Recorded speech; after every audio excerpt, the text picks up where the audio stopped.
The beginning of assumptions.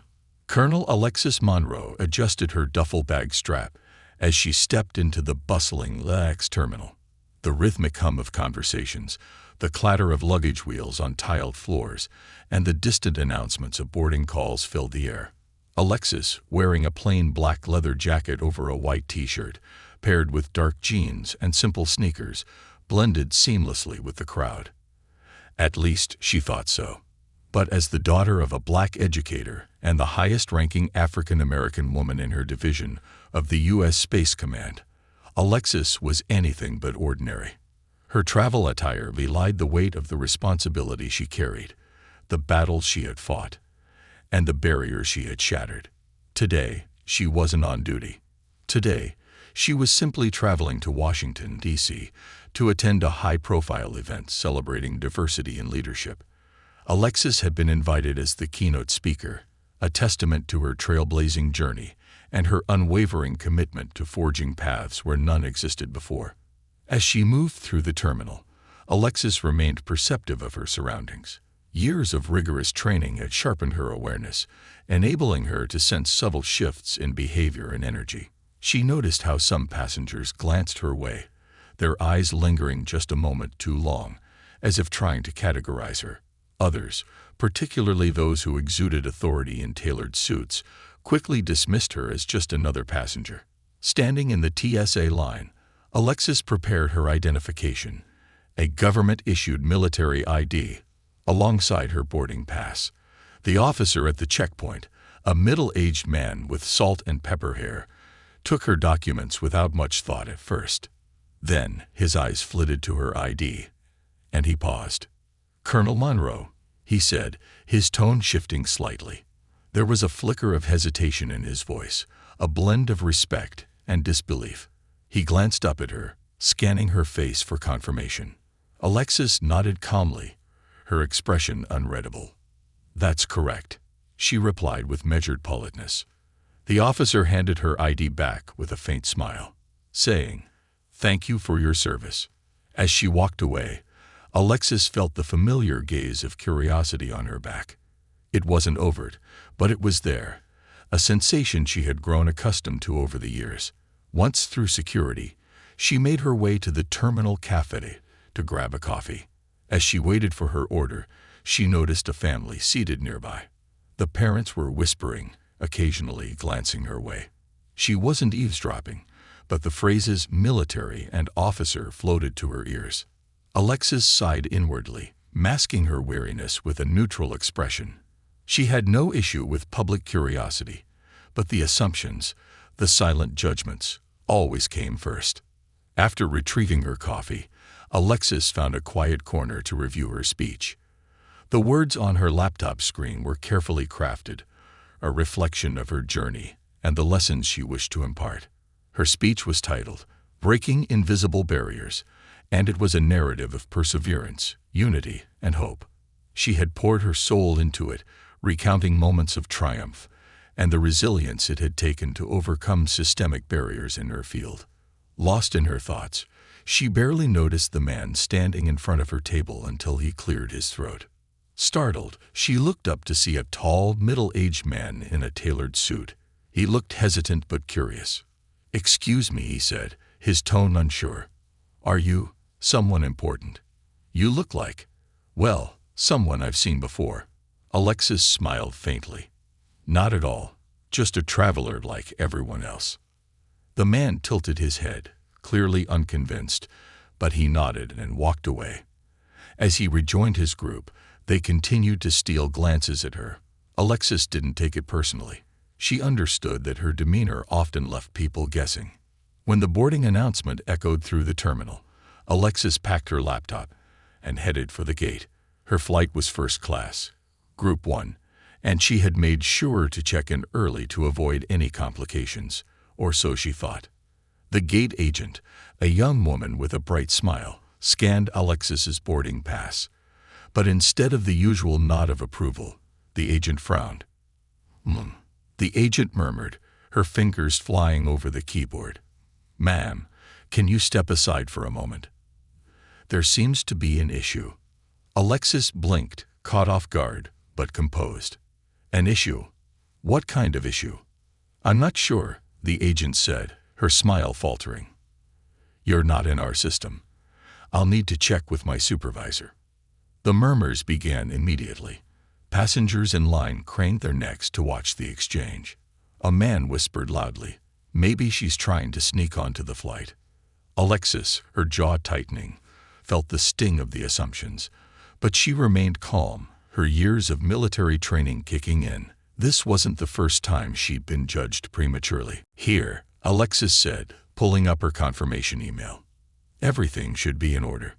The agent glanced at the screen, then at Alexis, her expression apologetic yet firm. I'll need to verify this. Please step aside. Alexis nodded, stepping to the designated area as whispers swirled around her. She felt their eyes. The judgment, the suspicion. A mother hushed her child who had asked loudly, is she in trouble? Standing tall, Alexis waited as the supervisor, a stocky man with a furrowed brow, approached. He glanced at her, his gaze indifferent, before speaking with the agent. The exchange was tense but brief. When the supervisor finally addressed Alexis, his tone was clipped. Ma'am, we're looking into this. Please be patient. Her patience thinning, but her composure intact, Alexis handed over her military ID for verification. As the supervisor inspected it, his expression shifted. His eyes darted to the ID, then to Alexis as recognition dawned. Colonel Monroe? He asked, his voice quieter now. Yes, she replied firmly. The supervisor's demeanor changed immediately, his posture straightening. I apologize for the confusion, ma'am. It appears there was a clerical error. Please, allow me to personally escort you to your seat. The murmurs grew louder as passengers overheard. Whispers turned from suspicion to awe. She's a colonel. Wow, I had no idea. As Alexis walked past the crowd, her head held high, she caught the eye of the man who had whispered earlier. He quickly looked away, his face flushed with embarrassment. Seated comfortably in first class, Alexis pulled out her laptop again. Her focus shifted back to her speech, but her thoughts lingered on the incident. Moments like these were reminders of the work still to be done, of the biases that persisted and the assumptions that needed to be dismantled. But Alexis knew one thing for certain. She wasn't just flying to Washington, D.C. to give a speech. She was carrying the weight of every young woman, every person of color, and every underdog who had ever been underestimated. And she intended to make them proud, challenging expectations. The plane roared to life as it prepared for takeoff, but Colonel Alexis Monroe's mind was elsewhere. Seated in first class, she leaned back, trying to let the day's events fade into the background. But the murmurs, the judgmental stares, and the whispered speculations at the gate lingered in her thoughts like an unwelcome echo. She had faced countless obstacles in her life, but each public display of prejudice reminded her that no rank, title, or achievement could completely shield her from the weight of societal assumptions. The flight attendant interrupted her thoughts with a polite smile. Ma'am, would you like a drink? We have coffee, tea, or juice. Black coffee, please, Alexis replied with a nod. Her tone was calm, professional, an automatic response she had mastered over years of commanding respect in rooms that weren't always ready to give it. The attendant hesitated, as if she wanted to say something more, but thought better of it. She moved on, leaving Alexis with her thoughts and the rhythmic hum of the engines. Opening her laptop again, Alexis glanced at the outline of her speech. Breaking Invisible Barriers. The title alone carried the weight of her journey, a journey she knew she was about to share with a room full of influential figures. Her fingers hovered over the keyboard, her mind drifting to the beginning of her career. She had been just 18 when she enlisted, stepping into a world that often felt like it wasn't built for someone like her. A young black woman with big dreams and a stubborn refusal to be told no. Her parents had raised her to believe that hard work and integrity could overcome any obstacle, but the military was a world unto itself. From the first day of basic training, Alexis learned to navigate a minefield of stereotypes. Some assumed she was weak because of her gender. Others questioned her intelligence because of her race. And then there were those who didn't even bother to hide their disdain, their biases thinly veiled as concern or advice. "You sure this is the right path for you?" one of her early instructors had asked. "There are easier ways to make a living, you know." Alexis had smiled politely, her response measured. "I'm sure, sir, and I don't take shortcuts." Her perseverance had paid off. Over the years, she climbed the ranks, earning every stripe and medal through sheer determination. But even as she shattered ceilings, she was acutely aware of the spotlight that followed her, a spotlight that magnified her accomplishments, but also her mistakes. She had to be twice as good, twice as composed, twice as resilient, just to be seen as equal. The flight attendant returned with her coffee, placing it on the tray in front of her. Alexis thanked her with a nod before taking a sip. The bitter warmth grounded her, pulling her focus back to the present. A faint commotion a few rows behind her caught her attention.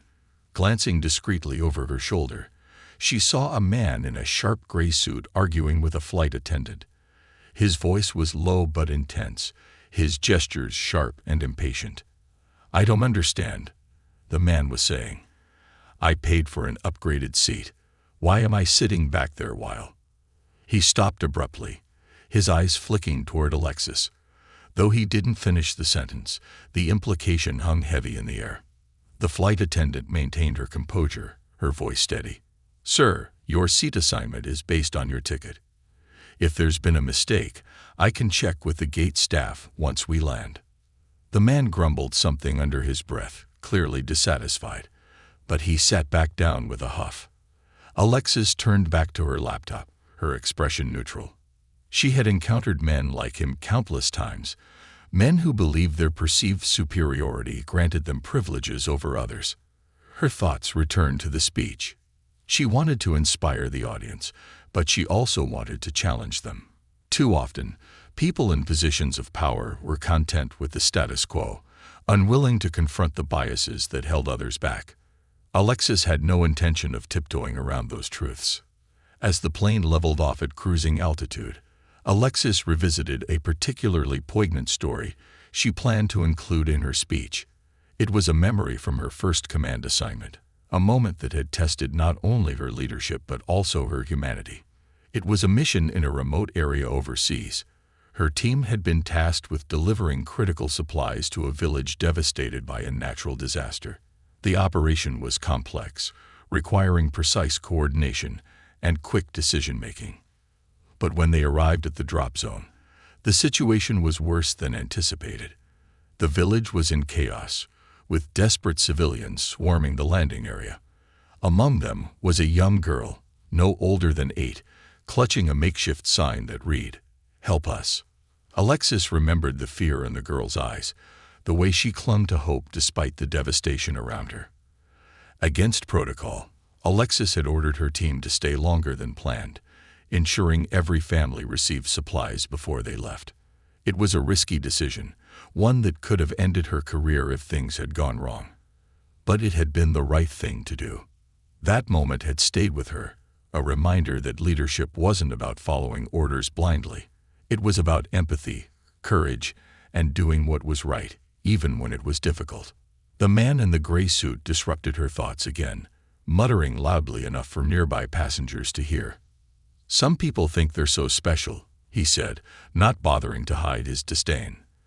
Though he didn't name her directly, Alexis knew the comment was meant for her. She glanced his way, meeting his gaze with a calm, steady look. He quickly averted his eyes, his bravado faltering under her composed demeanor. Alexis wasn't angry. She was tired of people like him, tired of their small-mindedness, tired of having to prove herself over and over again.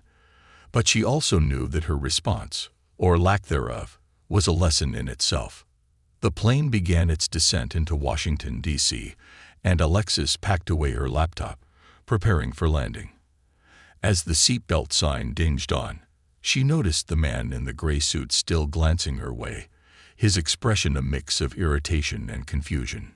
She ignored him. Once the plane landed and the passengers began disembarking, Alexis took her time gathering her things. When she finally stepped into the aisle, she felt the man's gaze on her again. "You know," he said, his voice low but pointed, "some of us actually worked hard to be where we are." Alexis paused, turning to face him fully. She met his eyes, her expression cool and unyielding. "So did I," she said simply, her voice steady. The man blinked, clearly unprepared for her directness. Before he could respond, Alexis stepped past him, her head held high. In the terminal, a young woman holding a sign with her name approached her. "Colonel Monroe, welcome to Washington, D.C., the woman said, her tone respectful. "I'm here to escort you to the conference venue." Alexis nodded her thanks, following the woman toward the baggage claim. As they walked, she caught a glimpse of the man in the gray suit. His face flushed with embarrassment as he watched her leave, the realization of who she was dawning on him far too late. As Alexis stepped into the waiting car, she allowed herself a small smile. She wasn't interested in proving herself to men like him. Her focus was on the people who believed in her, the people she could inspire to believe in themselves. And as the car pulled away, heading toward the heart of the nation's capital, Alexis felt a renewed sense of purpose.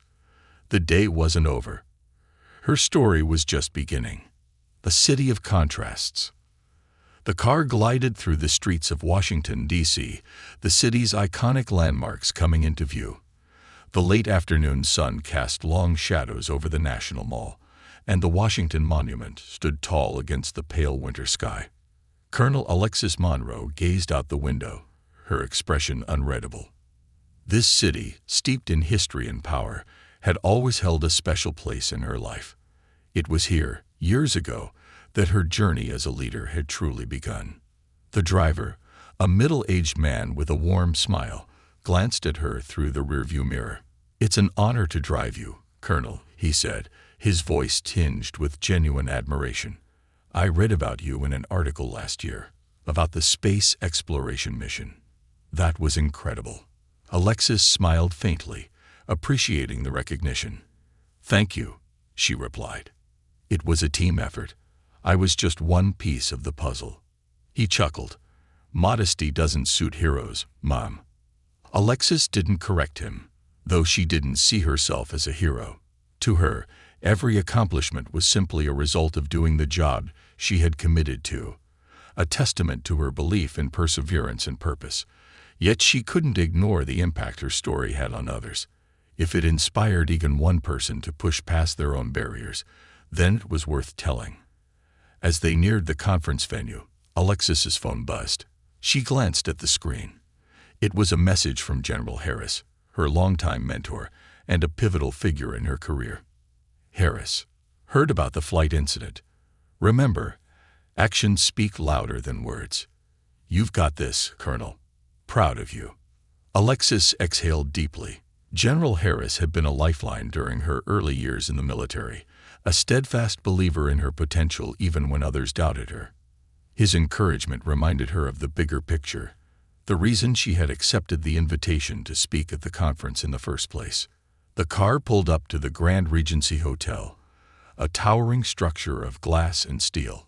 Doormen in crisp uniforms opened her door, and Alexis stepped out, straightening her jacket. A young man in a navy suit approached her, clipboard in hand. "Colonel Monroe, welcome," he said, extending his hand. "I'm Daniel, part of the event coordination team. I'll be your liaison for the conference." "Thank you, Daniel," Alexis replied, shaking his hand firmly. "I appreciate your assistance." "This way, please," he said, leading her through the opulent lobby. Crystal chandeliers hung from the ceiling, and polished marble floors gleamed underfoot. Guests in elegant attire mingled by the grand staircase, their conversations a murmur of excitement. Alexis could feel the weight of curious eyes on her as they passed, but she remained composed. As they entered the elevator, Daniel glanced at her nervously. "If I may say so, Colonel, we're all incredibly excited about your speech. It's rare to have someone of your caliber here." "Thank you," Alexis said, her tone measured. "I'm looking forward to sharing my story." The elevator doors opened to the conference level, and they stepped into a bustling hallway. Event staff moved quickly, adjusting displays and ensuring everything was in place. Daniel gestured toward a door labeled VIP Lounge. "This is your private prep room," he explained. "You have about an hour before your session. Let me know if there's anything you need." Alexis nodded and stepped inside. The lounge was elegantly furnished, with a plush sofa, a large desk, and a tray of refreshments. She placed her duffel bag on the sofa and sat down, pulling out her laptop. Her speech was already polished, but she wanted to go over it one more time. She had learned early in her career that preparation was key, not just for the task at hand, but for handling the unexpected. As she worked, her mind wandered to the audience awaiting her. She had read the guest list earlier. It included CEOs, military officials, policymakers, and educators. A diverse group, but one that didn't always agree on what diversity truly meant. She knew her words would challenge some of them, perhaps even unsettle a few. But that was her intention. A knock at the door interrupted her thoughts. "Come in," Alexis called. The door opened, and a familiar face stepped in. Brigadier General Samantha Blake, one of Alexis's closest allies in the military, smiled warmly. "Alexis," she said, crossing the room to hug her.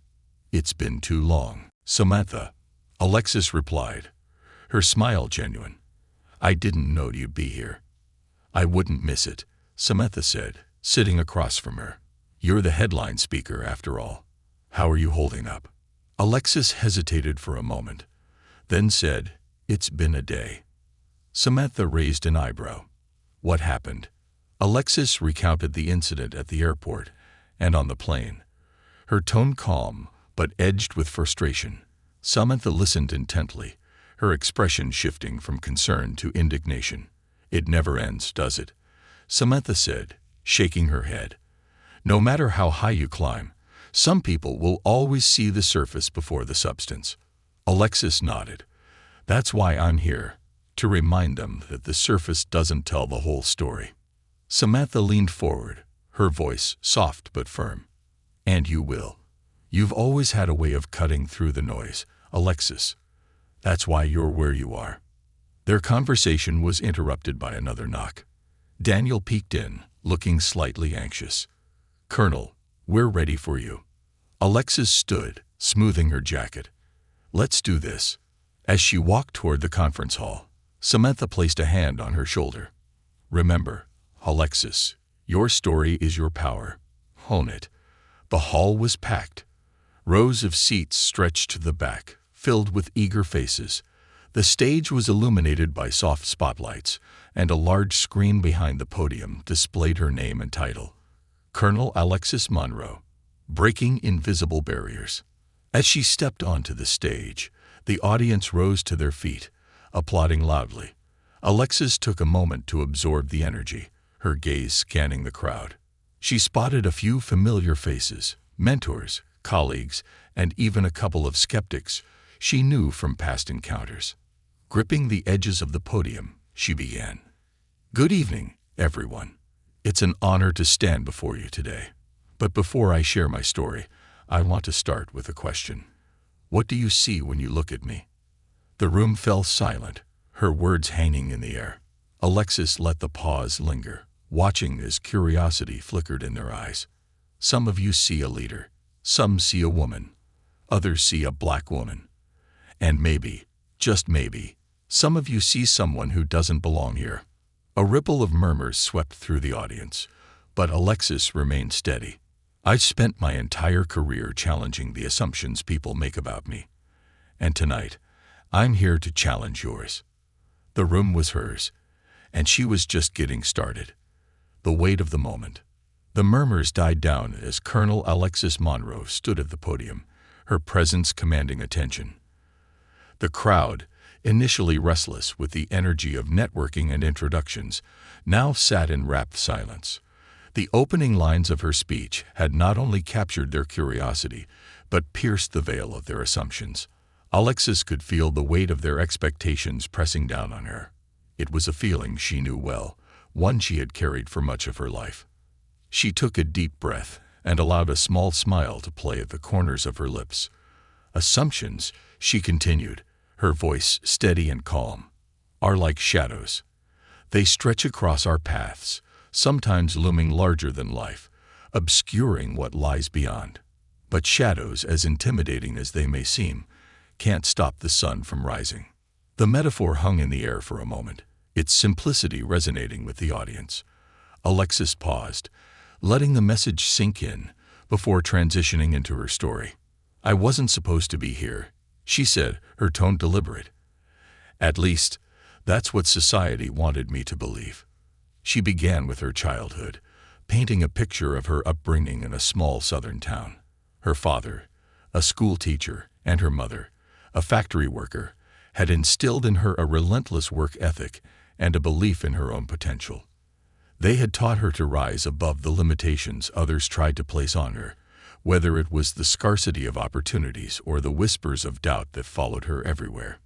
"I remember the first time someone told me I should stay in my lane," Alexis said, her eyes scanning the room. "I was 14, sitting in a classroom, raising my hand to answer a question about physics. My teacher looked me in the eye and said, 'Maybe science isn't for you, Alexis.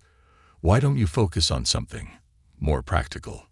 The audience stirred, some shifting uncomfortably in their seats.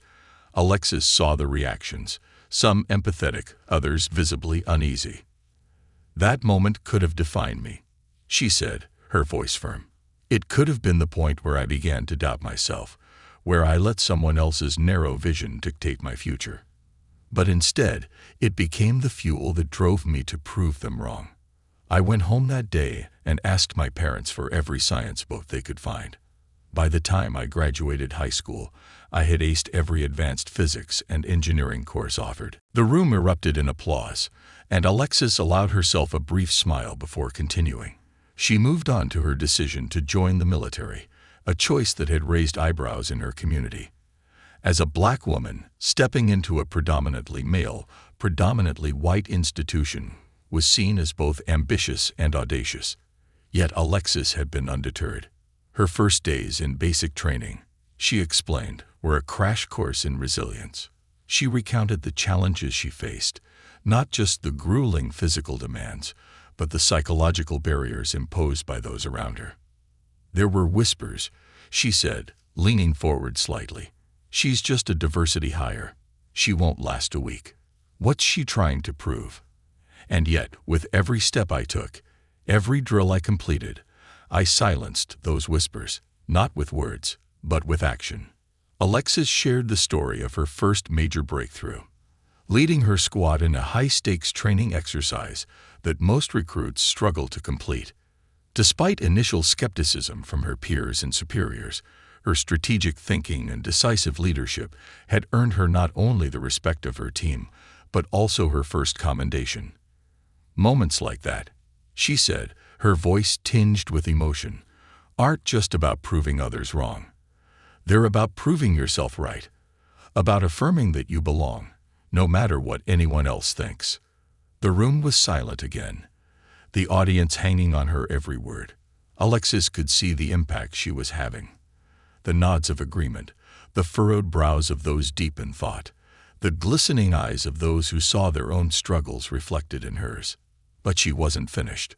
"Of course," she continued, "the higher you climb, the stronger the winds of resistance. Success doesn't insulate you from prejudice, it amplifies it. Every rank I earned, every accolade I received, was met with a new wave of assumptions. She must have had help. She's just a token. She's only here because—" Alexis paused, her voice hardening. "You fill in the blank." Her gaze swept the room, challenging anyone to meet her eyes. "But here's the thing about assumptions. They don't define you. Your actions do." Alexis transitioned into one of the most pivotal moments of her career, the mission to Mars. As the second in command of the operation, she had been responsible for overseeing the team's safety and ensuring the mission's success. It was a role that had tested her in ways she hadn't anticipated, forcing her to confront not only external challenges, but also her own doubts. "There was a moment," she said, her voice softening, When everything seemed to be falling apart, we were hit by an unexpected solar storm, and the team was panicking. I could feel the weight of their fear, their uncertainty, and I knew that how I responded in that moment would determine the outcome, not just of the mission, but of their faith in me as a leader. She described how she had steadied herself, drawing on years of training and experience, and had rallied her team to take swift, coordinated action. The crisis had been averted, and the mission had ultimately been a success. That mission, she said, wasn't just about exploring a new frontier. It was about proving that leadership isn't defined by appearance or background. It's defined by character, by courage, and by the ability to inspire others to rise above their fears. The applause was thunderous this time, and Alexis took a step back, letting the energy of the room wash over her. She could see the impact of her words etched on their faces, expressions of admiration, respect, and for some, a newfound understanding. But Alexis wasn't done yet. "Before I leave this stage," she said, her voice rising slightly, "I want to leave you with one final thought. Each of us has the power to break barriers, not just for ourselves, but for those who come after us. It's not enough to climb the ladder. We have to reach back and help others climb it too." She gestured toward the audience, her gaze steady. "So I ask you, what assumptions are you holding on to? What shadows are you letting block your view? And most importantly, what are you going to do to change them?" The room erupted in a standing ovation, the applause echoing through the hall. Alexis stepped back, her heart pounding but her spirit steady. This wasn't just a speech, it was a call to action, a challenge to everyone in that room to rise above their own limitations and help others do the same. As she left the stage, Alexis felt a sense of fulfillment she hadn't experienced in years. The weight of the moment, the significance of her journey, and the impact of her words all settled into her heart. She knew the fight for equity and understanding was far from over. But tonight, she had taken another step forward, not just for herself, but for everyone who had ever been underestimated, dismissed, or misunderstood.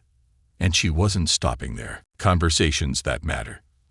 As the thunderous applause slowly subsided, Colonel Alexis Monroe stepped off the stage, her posture still composed and regal despite the emotional energy surging through her veins. She was immediately greeted by event staff, each offering words of gratitude and congratulations. "Colonel Monroe, your speech was incredible," Daniel, the liaison, said, his expression a mix of awe and nervousness. "I don't think I've ever seen an audience so captivated." "Thank you, Daniel," Alexis replied with a faint smile. "I'm glad the message resonated." As she moved toward the backstage lounge, she noticed clusters of attendees already deep in conversation, gesturing animatedly and referencing parts of her speech. That was always her goal, not just to inspire people but to get them talking, questioning, and reflecting.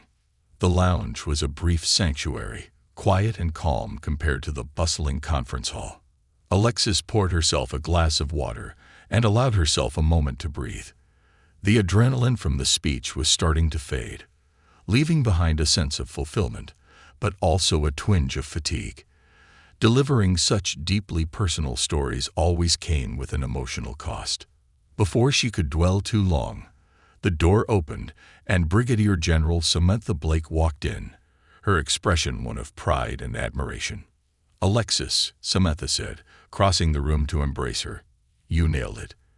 That was one of the most powerful speeches I've ever heard." "Thank you," Alexis replied, her voice warm but measured. "I wasn't sure how it would land."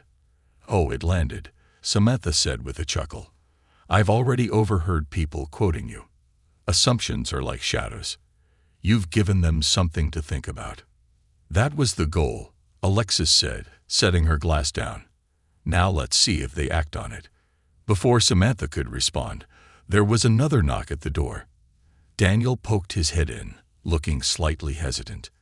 "Colonel, sorry to interrupt, but there are a few attendees who would like to meet you. I can let them know you're taking a break if you prefer." Alexis considered it for a moment. She was tired, but these moments, connecting directly with people, were often where the real impact happened. "It's fine, Daniel," she said. "Show them in." The first group was a trio of young professionals, all of them eager and slightly nervous. They introduced themselves as members of a nonprofit focused on increasing diversity in STEM fields. Their questions came quickly. How had Alexis navigated the dual challenges of her race and gender in such a demanding field? What advice did she have for young women of color facing similar struggles? How could they, as allies, help create more inclusive environments? Alexis answered each question thoughtfully, drawing from her own experiences, while emphasizing the importance of systemic change. "It's not just about creating opportunities," she said. "It's about making sure those opportunities are equitable and accessible. And it's about changing the culture so that people aren't just allowed to succeed. They're encouraged and supported to do so." The conversation lasted longer than she had anticipated, but Alexis didn't mind. She could see the genuine passion in their eyes, and she wanted to nurture it.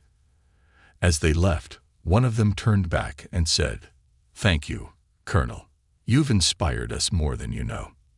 The next visitor was someone Alexis hadn't expected. It was the man in the gray suit from her flight. The same man who had argued with the flight attendant and made pointed comments about her seat in first class. He looked noticeably uncomfortable as he stepped into the room, his hands clasped tightly in front of him. "Colonel Monroe," he began, his voice hesitant. I hope I'm not intruding." Alexis raised an eyebrow, but remained polite. "Not at all. How can I help you?" The man cleared his throat, his eyes darting around the room. I wanted to apologize for my behavior on the plane. It was uncalled for, and frankly, it was wrong." Alexis studied him for a moment, her expression unreadable. She had encountered apologies like this before, some genuine, others born of embarrassment or self-interest. "Why are you apologizing?" she asked, her tone calm but direct. The man shifted uncomfortably. "Because I judged you. I assumed a lot of things. And then, when I saw you up there on that stage, I realized how wrong I was." Alexis nodded slowly, considering his words. "Apologies are a good start," she said, "but what really matters is what you do next.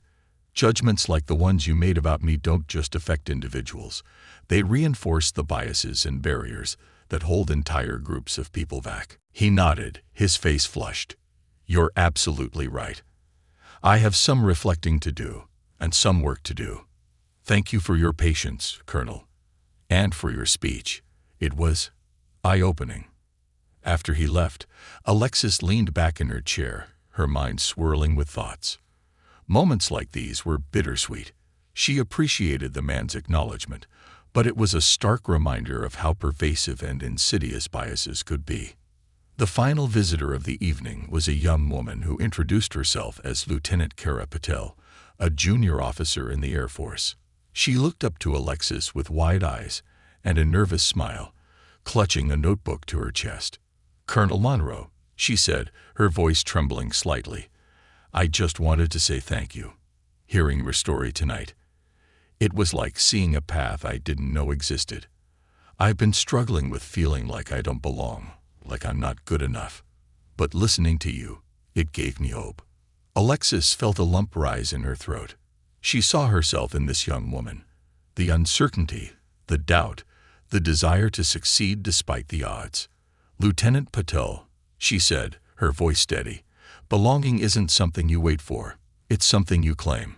You've earned your place, and you deserve to be here just as much as anyone else." Tears glistened in Kara's eyes as she nodded. "I'll remember that. Thank you, ma'am." As the night wore on, Alexis reflected on the day's events, the airport debacle, the flight, the speech, and the conversations. All of it had reminded her why she did what she did. It wasn't about recognition or accolades. It was about paving the way for others, about dismantling the barriers that kept so many people from realizing their potential. When she finally returned to her hotel room, the city lights twinkling outside her window, Alexis sat down with her notebook. She jotted down the highlights of the day, her thoughts flowing freely. One phrase stood out among the rest, a mantra she had lived by and would continue to share. Leadership isn't about being the loudest voice in the room. It's about being the voice that lifts others up. With that, she closed the notebook, ready to face whatever challenges and opportunities tomorrow would bring. The ripple effect. The next morning, Colonel Alexis Monroe woke before sunrise, her internal clock honed from years of early military schedules. The faint glow of Washington, D.C.'s streetlights seeped through the heavy curtains of her hotel room, mingling with the first hints of dawn. She sat at the edge of the bed for a moment, letting the stillness of the early hour ground her. The day before had been emotionally taxing, but profoundly fulfilling. Alexis knew the impact of her speech wouldn't be fully realized until much later, if at all. But she allowed herself a moment of quiet pride. She had done her part to plant seeds of change. Whether those seeds would grow depended on the people who had heard her message. After a quick shower, she dressed in a crisp navy blazer and tailored slacks, her uniform of choice for the day. Today wasn't about the stage or speeches. It was about conversations and connections. The conference's second day was designed for breakout sessions, panel discussions, and smaller, more intimate gatherings. Alexis had been asked to lead a workshop on leadership under pressure, a subject she knew intimately. When she arrived at the conference venue, the atmosphere was noticeably different from the night before. The energy was quieter but purposeful, as attendees moved between sessions with determined focus. Daniel greeted her at the entrance, his clipboard in hand. "Good morning, Colonel," he said with a bright smile. "Your workshop is scheduled to start in 30 minutes. We've had a huge response. Standing room only." Alexis raised an eyebrow. "Standing room only? For a workshop?" Daniel chuckled. "Your speech last night made quite the impression." Alexis nodded, masking her surprise. She had expected a decent turnout, but not this level of interest. "Let's get to it, then." The workshop room was packed. Rows of chairs were filled with military officers, corporate leaders, nonprofit directors, and young professionals, all eager to hear more from the woman who had electrified the audience the night before. Alexis stood at the front, her calm demeanor belying the intensity of her focus. "Good morning," she began, her voice cutting through the buzz of anticipation. "Today, we're going to talk about leadership under pressure, but I don't want this to be a lecture. I want it to be a conversation. Leadership isn't just about what you say, it's about what you do. So let's talk about what you've done, what you faced, and how you've led when the stakes were high." The session was dynamic and engaging. Alexis shared anecdotes from her own experiences, including her role in the Mars mission and the critical decisions she had made under life-and-death circumstances. But she also listened. She invited participants to share their own challenges, offering insights and guidance where she could. One corporate executive spoke about the pressure of managing layoffs during the pandemic, while a young nonprofit leader described the difficulty of rallying a team through burnout. Alexis responded with empathy and wisdom, weaving her responses into the broader themes of resilience, adaptability, and integrity. "Pressure reveals character," she said at one point, her gaze sweeping the room. "But it also builds it. Every challenge you face is an opportunity to grow, not just as a leader, but as a human being. The key is to stay anchored in your values. When you lead with integrity, people will follow you, not because they have to, but because they trust you." By the end of the session, the room was buzzing with energy. Participants lingered, forming small groups to continue their discussions. Alexis watched them with quiet satisfaction. This was the ripple effect she had hoped for, not just inspiring individuals, but sparking conversations that could lead to real change. The rest of the day was a whirlwind of panels and meetings.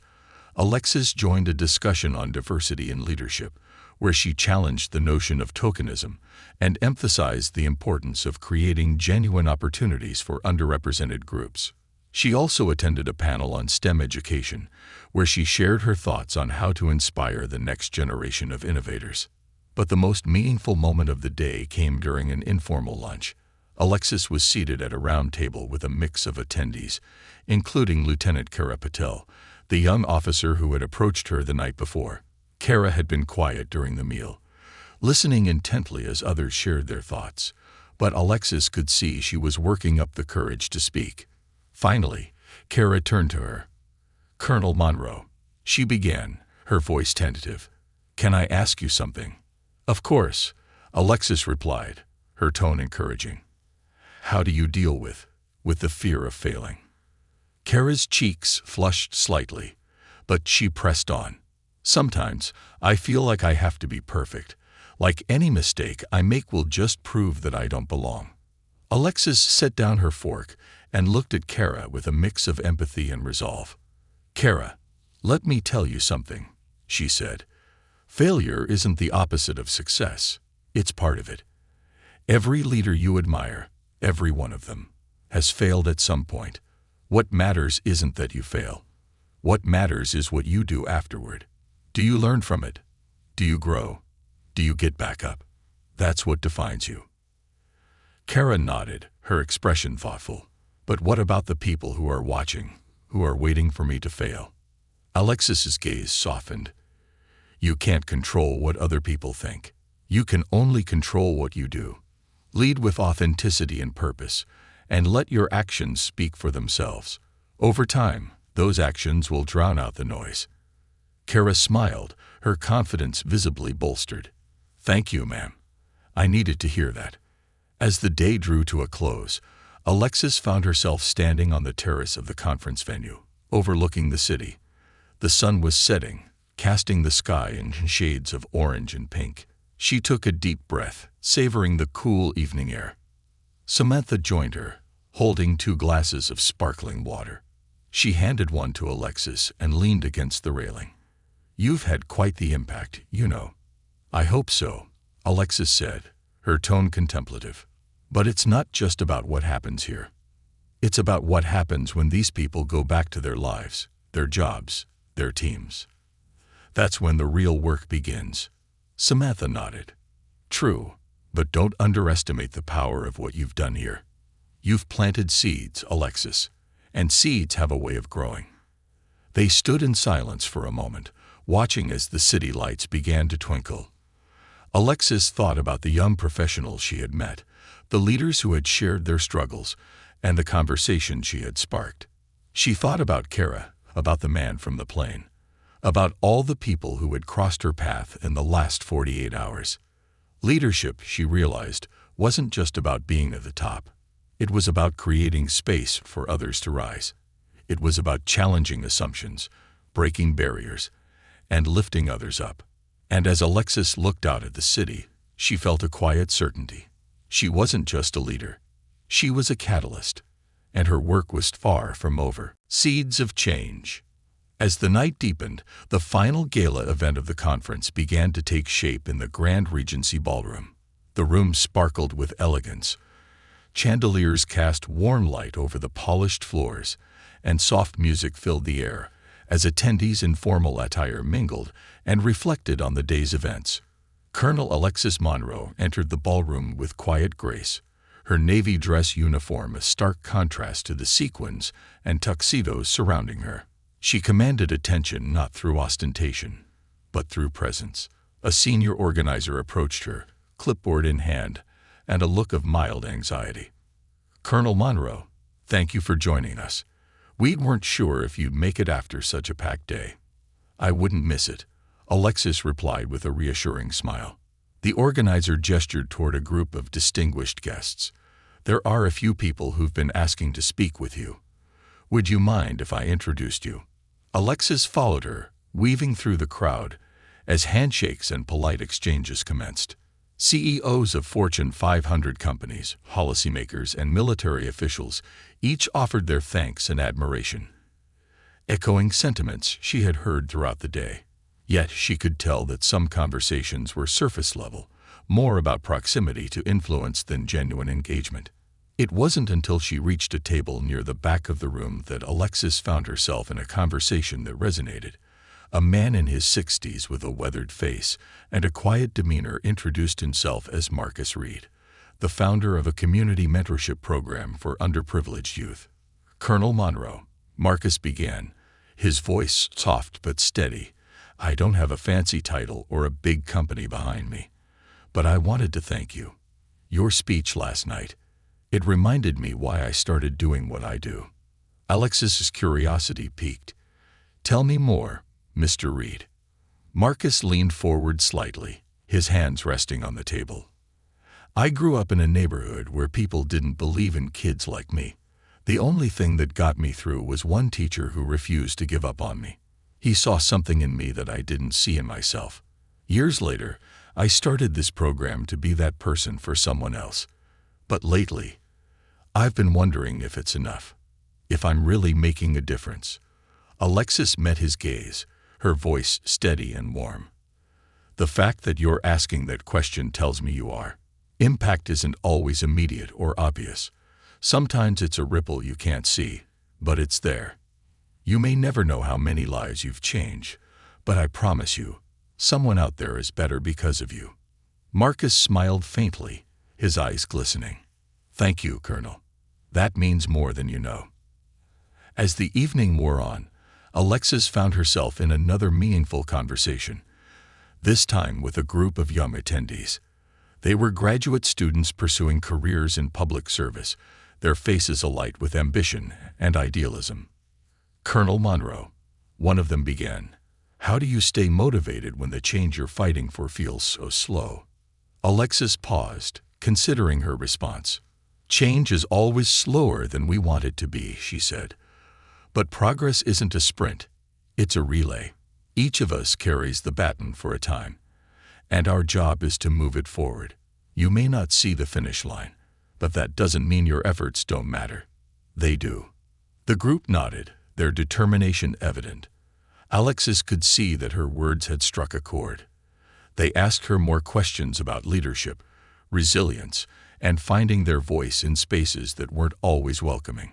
She answered each one candidly, drawing from her own journey. One of them, a young woman named Sophia, hesitated before asking her question. "Colonel, how do you handle the loneliness when you're the only one who looks like you or thinks like you in the room?" Alexis' expression softened. "It's not easy," she admitted. "There were many times when I felt isolated, like I had to carry the weight of representation on my shoulders. But I reminded myself that I wasn't alone. Not really. There were people who believed in me, even if they weren't in the room. And there were others watching, hoping I'd succeed so they could see what was possible for them. You're never truly alone when you're paving the way for others." As the gala neared its conclusion, the organizer returned to Alexis' side. "Colonel Monroe, we have one final moment planned for the evening, and we'd like you to join us on stage for a closing reflection." Alexis agreed, making her way to the stage amid another round of applause. She stood before the crowd, the same crowd she had spoken to the night before, but now with the weight of the day's conversations adding depth to her words. "Thank you," she began, her voice steady but heartfelt. "Thank you for the opportunity to share my story and to hear yours. Over the past 2 days, I've been reminded of a simple truth. Leadership isn't about individual achievement. It's about collective impact. It's about the connections we make, the lessons we share, and the barriers we break, not just for ourselves, but for those who come after us." She paused, letting her gaze sweep across the room. "We've talked a lot about assumptions, about breaking them and building something better. But here's the challenge I leave you with. Don't let this be the end. Let it be the beginning. Take what you've learned here and carry it with you, to your workplaces, your communities, your families. Be the leaders who lift others up, who see potential where others see obstacles." The applause that followed was deafening, but Alexis didn't linger. She stepped off the stage, weaving through the crowd toward the exit. The night was over, but her mission wasn't. It never would be.